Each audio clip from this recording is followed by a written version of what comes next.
This episode is about cold calling with some unbelievable actual ratios, and they're able to get a more motivated set of homeowners by looking for current signs of distress, like their tired landlords own it for over 15 years, and now all of a sudden they're tax delinquent, right? So they should have had all the kinks of how to submit a payment like ironed out. They're kind of probably in financial trouble if this happens after 15 years of ownership. So when she said she gets 100 calls a day, which is not a lot, I would recommend everyone call 100 calls an hour.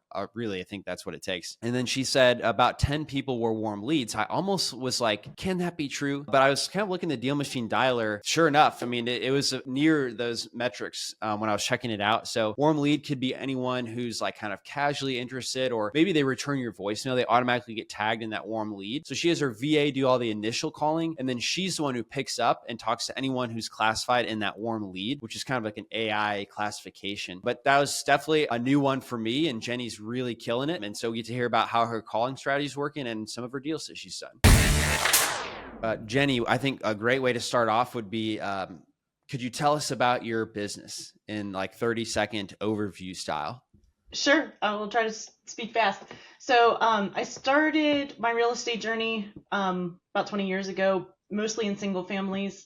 About 5 years ago, though, I really kind of focused on it. Was able to join Burr Invest Academy, which is where I learned about DealMachine. Yep. And over the course of the last 3 years, I've tripled the number of doors that I've been able to acquire, really based on the tools that I've learned over the course of the last couple of years, and with partnerships like yours. Oh, awesome. Well, I'm so glad it's been a useful tool for your marketing. And I think the main strategy you must be doing is cold calling, right? Yes. Yeah, we Awesome. do actually a multitude of things, but the big strategy right now is cold calling. I was doing some marketing, still am doing some postcards, letter generation, or lead generation through those type of marketing campaigns, but we've found a lot more success recently related to the cold calling that we've been doing. Awesome. Glad you're having a lot of success. How many calls are you guys making at this point per month? You know? Oh, let's see. So right now we're averaging around 150 to 200 calls a day, is what we're doing. So on an average week, we're making about 300, or I should say, about 600 calls. So pretty close to, 1,500, 1,800 calls a month. So. Okay. Who's actually making the calls? Is it you or someone else on your team? So my team, I've got a VA that's currently doing it, but I've done quite a few myself. So getting out there and understanding the opportunities, the obstacles, having those conversations. So once she vets them out, then my team and I follow up with the warm leads. Got it. So she might just ask if they want an offer. They're saying yes. That's when you kind of get the schedule for you to speak with them. Correct. So do you talk with 100 of those people per day, or that's what your VA is doing in order to vet some people? Yeah, that's what my VA is calling between 150 and 200 people a day. Mm-hmm. And then we'll follow up with the warm leads. So right now we're averaging probably about 10% of the leads on a daily basis that we're able to follow up with, and then working Really? through those leads. Whoa. So you call Yeah. 100 people and you're saying 10 are kind of On interested? average, we get a few that are not quite as warm, and we've Whoa. called a couple of them a few times when we get Yeah, questions, get answers, things like that. that's crazy. And are you guys just saying like, hey, do you want to receive an offer? Or is there something else you're saying? No, it's a pretty warm script. Just, what's the information, get some information about the house. Are you interested in selling? What kind of, and if they say yes, kind of trying to dig down a little bit into getting some motivation Yeah, of what they're experiencing. And then we'll be able to follow up from there, got it. getting information about the house as well. Do you know who your VA is calling? What type of filtering you're doing? Because Mhm. that's a very motivated list, I would Yeah, say. so we have a couple different lists that we pull out of DealMachine.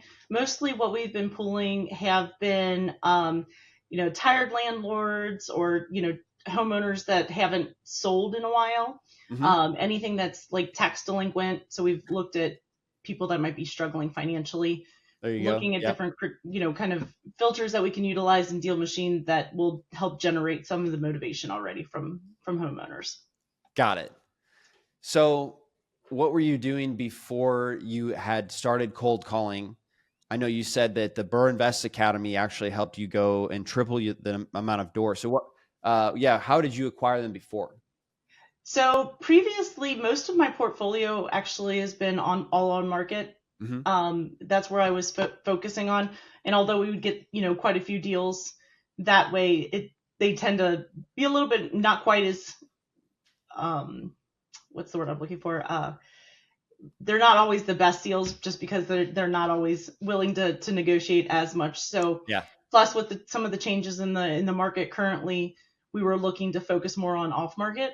We were getting, as I mentioned, did some postcards and some marketing that way through DealMachine, and we were getting quite a few warm leads that way, but not nearly what we've been getting with doing some of the cold calling.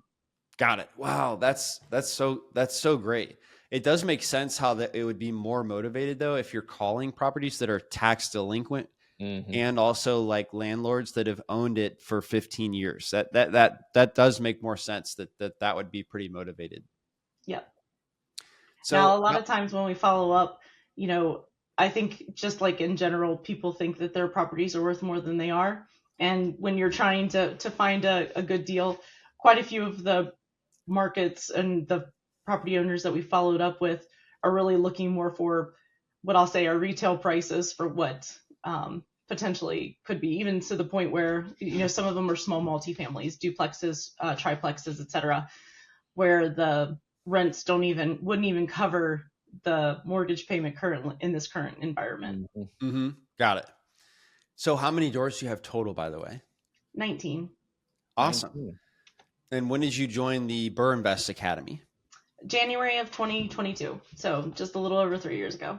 What's your cash flow on those 19 that you've got? So I would have to go back and look. I don't know that right offhand. My bookkeeper keeps all of that. But I also have just recently expanded into more of the commercial space. So we are actually actively looking for commercial properties and just recently purchased an RV park. Whoa, cool. That's On the RV park. Yeah, I love that because you actually own the asphalt and the utility hookups, but you don't own like You don't own the trailer. stuff that really deteriorates. You're not correct. replacing a roof, right? Those are vacationers and travelers coming in to hook up. Yep. I've always wanted to own a parking lot. Like when I Yep. was a kid, I don't know why I was like, this has got to be so great. I have to pay them $20 so they don't have to do anything, Right. An RV park's kind of like a parking lot on steroids. Yep. Yes. It's really Yeah, it's exciting. pretty How good. many lots are in your trailer park? There's 23 hookups for our RV park. It's about a quarter mile from the mouth of the Ohio River, so it Right. gets quite a bit of traffic through that area. That's awesome. This is a common misconception. A trailer park is different, actually. Trailer park is more permanent, I believe, right? Yep. Residents, and then the RV park is more vacationers, people having fun, being there for a week or so. Yeah, And but we do seasonal rentals so that where people will like come in April and not leave until like October. got it. Did you by chance find that one through cold calling? No, that one was on market as well. Oh, it was on market. Nice. Yeah. How did you know it was a good deal? So that was a little bit. I started working through that, but that was mostly based on pro forma NOI, looking at that one more of as kind of the commercial property space and getting the evaluations that way. What would be a good like net operating income, cap rate, et cetera, for an RV park? I'm not 100% sure on the cap rate itself because we didn't really look at that. When I was looking through the financials and talking to the banks on that, they're looking at, obviously similar debt service coverage ratios of 1.25 to 1.3%. Ours is, and we just bought it, so our pro forma has it as an NOI of about 57,000 this year, and that's only at 50% occupancy. Wow. Well, the only place you can go is up then from there. Exactly. It's awesome. What are you looking forward to most this year? I'm definitely looking forward to continuing to grow and expand my portfolio.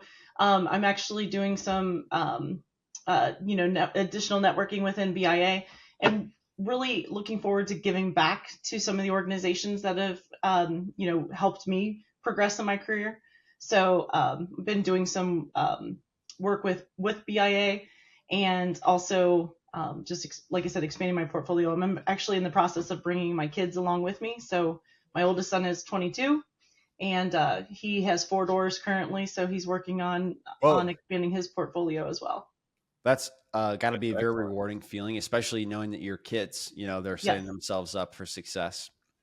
absolutely. That's really cool. I did want to ask, how did you find your VA? It's not easy necessarily to find somebody who fits long term and Hmm. does a great job. I was wondering if you could share how you went through that. Sure, absolutely. So, as I mentioned, being part of the BIA, Jirius has worked on a program called Wholesale to Burr, and so I've joined that. And he's got a lot of resources in there about wholesaling per se, but a portion of that was actually how to vet out VAs. He was providing a lot of resources. So in conjunction with the resources that he's provided, and help with job postings, where to post, how to help interview, it worked out really well, and I was able to get a very, very qualified VA. She does a great job, speaks very clear English, and so Hmm. it's definitely worked out. Great work ethic. How often do you guys meet? So we talk daily, regarding like what she's doing, the number of calls that she's making, any issues that she's running into. We really meet more formally on a weekly basis, but we were talking daily, Okay, or we got it. are. If there was anything data wise where I could wave a magic wand and solve some type of data issue in your business, does anything come to mind? No, I mean everything's been pretty smooth.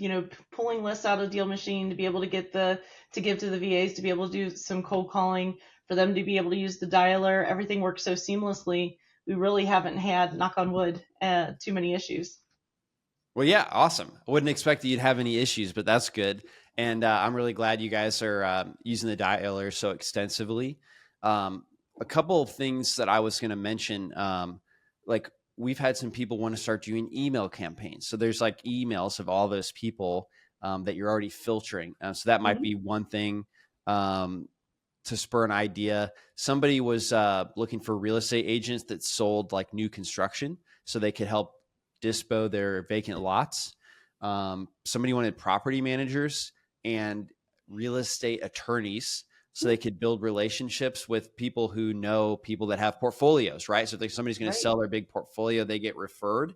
So that's just kind of some of the niche data that some of it's not even in DealMachine, but I have access to it. So I started asking to figure out like, hey, what's some of this stuff that people would find valuable that I could pull for you now and maybe eventually put in DealMachine.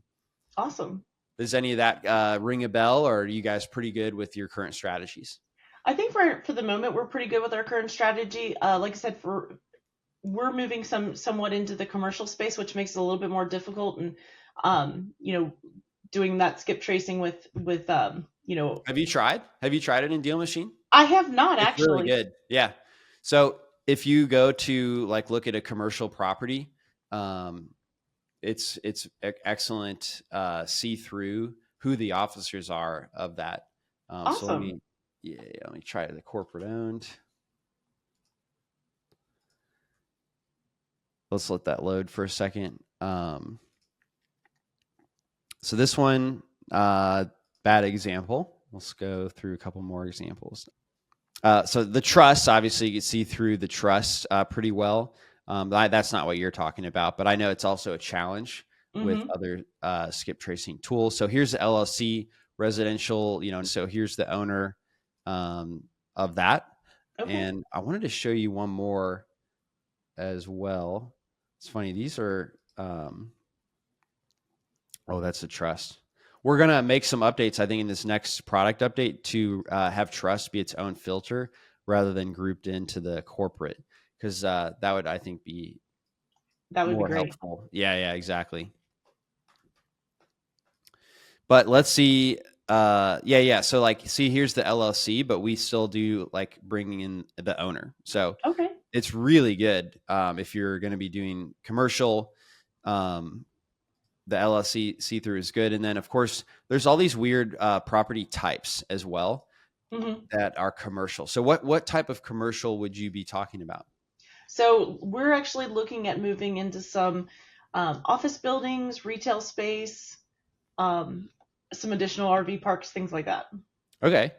So we have single family, obviously here, but we've got commercial, office, residential, mixed use, and airports, amusement parks.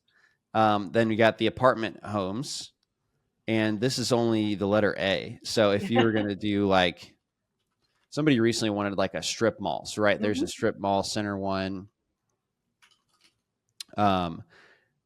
You've got different types of offices. Government office is probably not what you want, but a store office, for example, might be. So take a look at that. And then there's like, some people want hotels, right? So there's 6 different types of hotel classifications. So I just wanted to let you know, because people maybe don't know that the additional property types are there. Yeah. And like I said, the corporate research on who actually is the officer of that company is pretty good. So just wanted to show you that. Yeah, we would definitely be interested in the email campaigns as well. That's one of the things that we've talked about. I know that there's always been a buzz about doing text campaigns as well, but there's more regulations around that. Yeah, I don't think, well, you're not going to get sued for sending emails.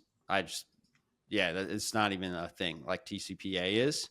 And I think of cold calling and texting, if you look at the TCPA case law, what I saw was maybe there's like 10 real estate investor type cases in the last 5 years. Really. I mean, those are what's coming up, and like 8 out of the 10 are texting.